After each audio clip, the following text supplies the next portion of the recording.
Okay, I can say in Africa, most of our parents are married 2, 3. So the first wife was married, but the second wife, if you marry the second wife, maybe she's young, and then you take care of her, everything. She had more than the first wife.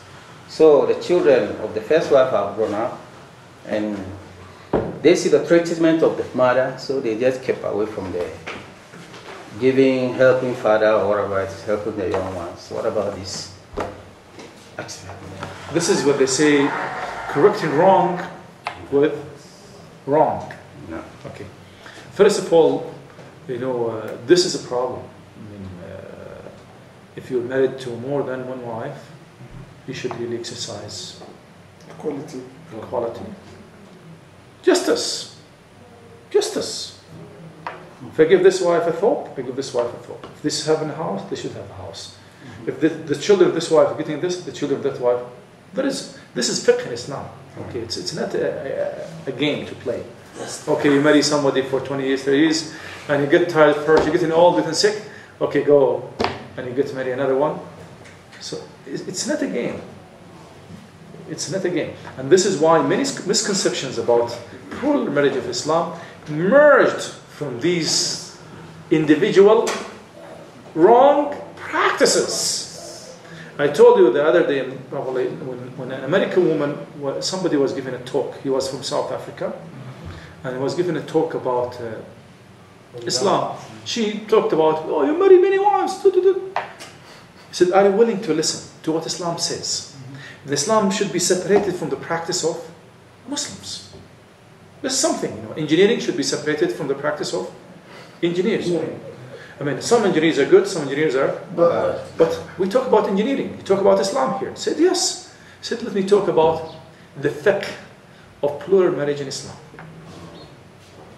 After speaking, and all of those were women, American women, in dormitory, students at the university. Everybody's like this.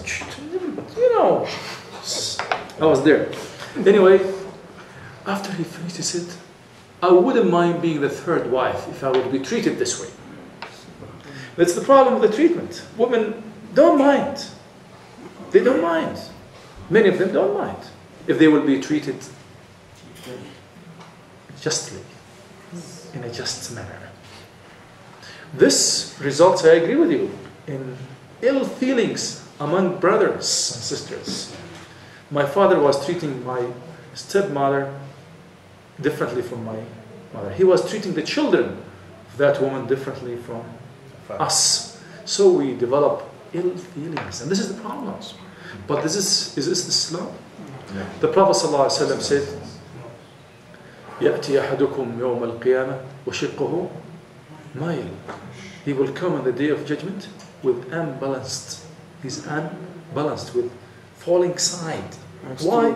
Because he was not treating his two wives in and the Prophet ﷺ warned against that. He practiced that, but he practiced justice as well. If you cannot do it, don't. وَإِنْ خِفْتُمْ أَلَّا تَعْدِلُوا. Allah said subhanahu wa ta'ala in the Quran, if you're afraid, you're only afraid. You feel that you cannot do it, you cannot practice justice, don't. Just marry one. Forget about it. It's not a game to play. You're getting yourself in trouble in this life and in the.